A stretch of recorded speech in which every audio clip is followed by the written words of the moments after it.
Olá amigos do canal Aprendendo sobre Mediunidade, sejam bem-vindos. Nesse vídeo nós vamos falar sobre algo muito interessante que as pessoas não pensam. Parece bobagem, algumas pessoas vão dizer assim, nossa, eu não vou pensar nisso.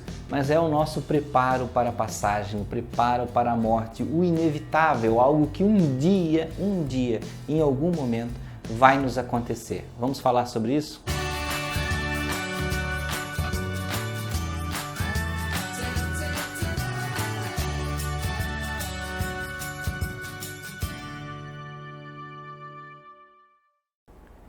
Bem, amigos, sejam bem-vindos ao canal. Para quem não me conhece ainda, meu nome é Anderson Gomes.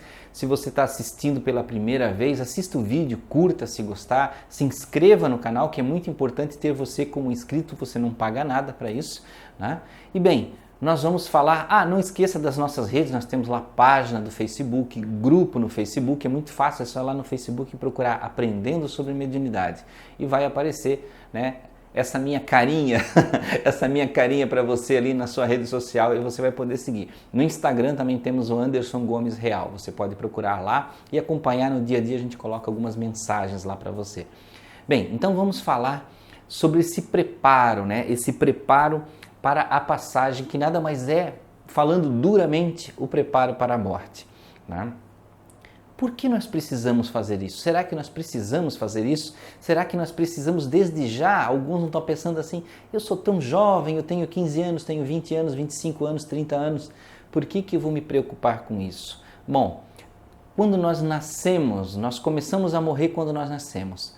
O nosso corpo, ele inicia o seu processo de vivência e ao mesmo tempo ali ele tem todos os relógios biológicos, né, que vão dizer quando o nosso corpo vai começar a se deteriorar e quando nós vamos morrer, seja por uma doença, né, ou qualquer coisa do tipo, ou é claro, nós podemos desencarnar por um evento inesperado, né, que pode ser um acidente ou qualquer outra coisa. Bem, mas é claro, vamos desejar que isso não aconteça tão cedo, que não aconteça tão logo, né? Porém, nós sempre falamos na doutrina espírita sobre o sofrimento que acontece depois da morte. Por que nós vemos tanto, né? Você que é espírita, que participa de trabalhos mediúnicos, ou você que já leu, sabe como é que é nos livros, né? Existe tanto sofrimento, as pessoas vão para o outro lado, choram, sofrem, passam dificuldade, tem as histórias aí dos livros de André Luiz, que fala do umbral e tudo mais, né? Por que as pessoas têm que passar por isso? Não haveria um meio de nós melhorarmos e não desencarnarmos de uma forma com sofrimento? Bem, é claro, sim, que existe algum meio. A maioria das dificuldades que as pessoas passam quando desencarnam são as dificuldades mentais. Por quê? Até porque tudo, quando você desencarna, você não leva mala, você não leva pasta, você não leva livro, você não leva dinheiro, né? Nem a sua própria roupa. Você desencarna e não leva nada. Então, tudo que acontece na nossa mente. É o sofrimento mental. E de onde provém esse sofrimento mental? Um dos sofrimentos mais comuns nesses sofrimentos mentais é a preocupação com o material.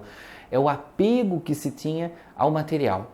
Muitas pessoas desencarnam e sofrem porque tinham um terreno, porque tinham uma casa, porque tinham muito dinheiro no banco, ou porque tinham razoavelmente dinheiro no banco, ou porque tinham alguma coisa de posse, às vezes um simples objeto, gente. Pode ser desde terras, fazendas, até um simples objeto. A pessoa pegada ao que é material, a riqueza, né, ela sofre no outro plano por causa disso. E muitas vezes sofre por causa de o que as pessoas que ficaram estão fazendo com essas coisas materiais.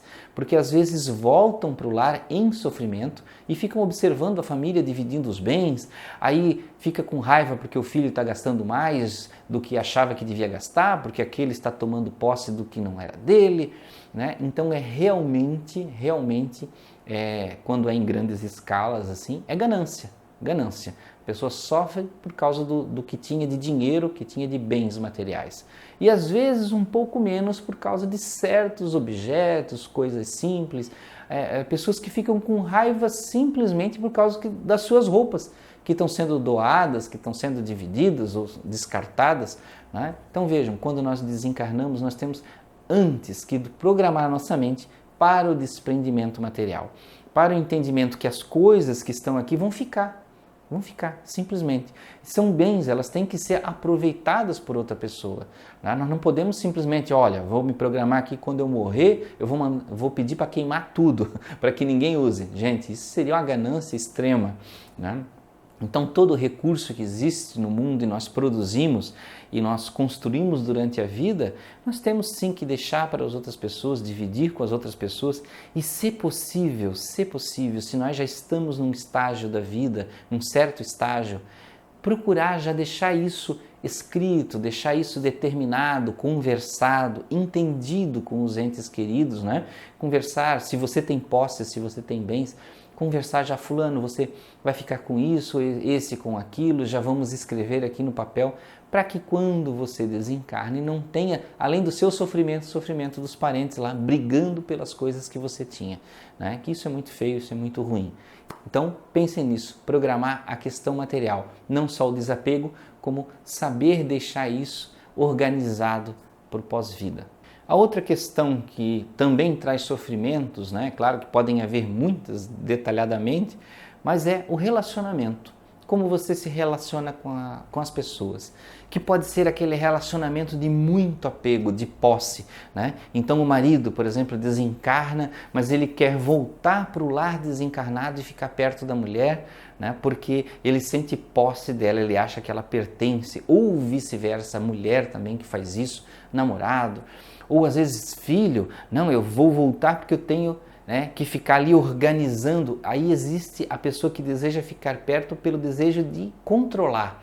A pessoa controladora, ela mantinha esse controle enquanto viva e ela quer controlar no pós-morte, ela quer estar lá tentando determinar. E nessa ânsia de determinar, ela causa influenciação e causa sofrimento, né? Então vejam, a pessoa tem que se doutrinar antes do desencarne para isso. Um outro ponto importante na questão de relacionamento é aquela pessoa que naturalmente ama muito. Então as pessoas amam muito, é claro, seu pai, sua mãe, sua esposa, seus filhos e ficam num desejo desesperado de voltar para ajudar, para dizer o que está acontecendo, para dizer que está vivo, para dizer que está bem, ou até para cuidar daquelas pessoas, né? Então, é um desejo nobre? Sim, é um desejo nobre, voltar porque ama, voltar porque quer cuidar.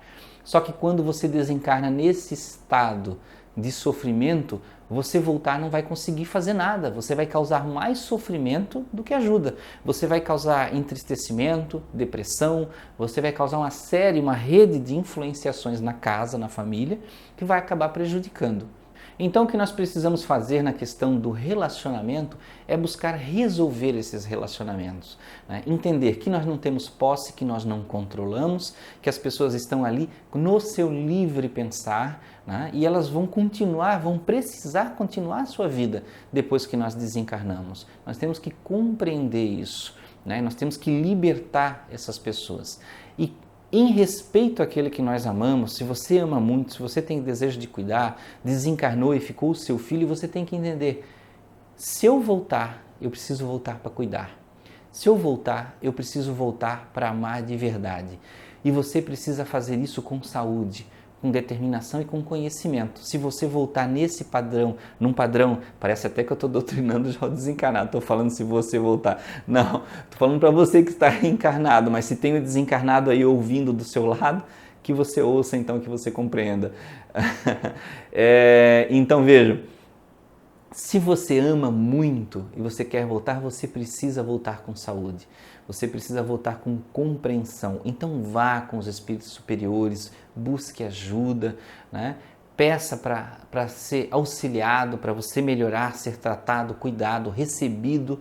E aí quando você estiver bem, com conhecimento, já com um certo padrão de ser um espírito, né? Quase guardião, quase um anjinho da guarda ali, você vai poder voltar sim, abraçar sua família, visitá-los em sonho e aí passar alegria, passar amor e não vir como um espírito em sofrimento. Um outro aspecto do sofrimento desencarnado é o sofrimento mental, né? O puramente mental, devido a apegos que nós tínhamos na carne. Um bom exemplo desses apegos são os vícios, né? Seja o vício em droga, vício no fumo, vício no álcool. E aí desses vícios mais graves, né, que a pessoa pode ter, de desencarnar e ficar desesperado, de não ter mais acesso àquilo, vai descendo para outros vícios mais comuns, que às vezes até a gente pensa que não é. Mas, por exemplo, o vício da alimentação exagerada, né? As pessoas que eram muito apegados na sexualidade, então desencarnam e ainda vivenciam o desejo sexual. Então, vejam bem, tudo em nossa mente que é exagerado, que é além do natural, que nos domina, que nos supera o nosso controle, se torna um vício. E se isso está acima do nosso controle e nós desencarnamos, nós temos sofrimento. Porque na verdade nós já temos sofrimento em vida. Então, por exemplo, a pessoa que fuma, né? Ela sabe que ela pode fumar a qualquer momento. Se em algum momento ela se vê num lugar privado, né, do cigarro, que ela não tem acesso, ela não pode, é proibido fumar ali, ela sofre, né? Ela começa a ficar nervosa, algumas pessoas ficam agressivas, algumas tremem, então isso é muito variável, não são todas as pessoas, varia de pessoa para pessoa. Tem pessoas que têm o vício e até se controlam muito bem, mas tem pessoas que não se controlam. Então o que nós estamos falando é justamente da relação do vício e o descontrole. É aquela coisa que você não consegue dominar, tá? Então tudo que você não domina em si mesmo, que você faz com aquela vontade grande de você realizar, é um vício e nós temos que controlar. Pode ser até alimentação. Você vai numa festa, comeu o necessário, mas aí você sente vontade de comer além e sofre se você não comer, então, meu amigo, é um vício, né? Então nós temos que cuidar das coisas que dominam a nossa mente, as coisas materiais que de fora nos dominam. E desencarnado, meu amigo, minha amiga, se nós estamos com isso, com esse problema, isso vai nos dominar e vai nos causar sofrimento. É claro, existem sofrimentos mais fáceis de resolver e existem sofrimentos mais difíceis de resolver. Então vejam que na nossa vida nós precisamos ter muita consciência da nossa vivência, uma consciência muito aberta e muito global das coisas. Nós não podemos nos isolar como pessoas simplesmente dessa vida, de uma vida que nunca vai acabar e que o nosso status naquele momento nunca vai se encerrar, porque nós estamos falando aqui hoje, eu estou falando aqui hoje com vocês e posso amanhã não estar mais. Nós não sabemos quando a nossa passagem, né, que já está feita, vai ser carimbada para retornar. Então nós precisamos estar conscientes de todas as coisas, nos doutrinar, nos ensinar e expandir essa consciência para cada vez mais eliminar os apegos, sejam os apegos do relacionamento, os apegos materiais, amar sim, gostar das pessoas sim, cuidar sim, mas de forma saudável, sabendo que quando chegar este momento nós vamos poder voltar de uma forma muito melhor para cuidar, para auxiliar. Deixar as coisas materiais preparadas, organizadas, sempre sem o apego do que está ali. Tudo na nossa vida é como se fossem coisas alugadas. Vai chegar um momento que nós vamos ter que devolver. E mentalmente estarmos saudáveis, né? Saudáveis e preparados. Então isso, gente, é uma coisa para a vida inteira, para nós estarmos conscientes dessa nossa alma universal. E quanto mais nós ficarmos conscientes que a nossa vida real, verdadeira, infinita, não é aqui, mais nós vamos estar preparados. Porque a nossa casa, nós somos seres espirituais, nós somos seres desse outro lado que é o verdadeiro. Aqui é o plano das experiências, nós estamos construindo experiências de aprendizado e estamos construindo um orbe, um planeta, uma comunidade para que ela evolua, para que ela chegue num ponto mais tarde que ela se torne também a realidade que é o outro lado. Então, meus amigos, muito obrigado por ficarem até aqui nesse vídeo. Desejo a vocês muita paz, muita alegria. Até o próximo vídeo.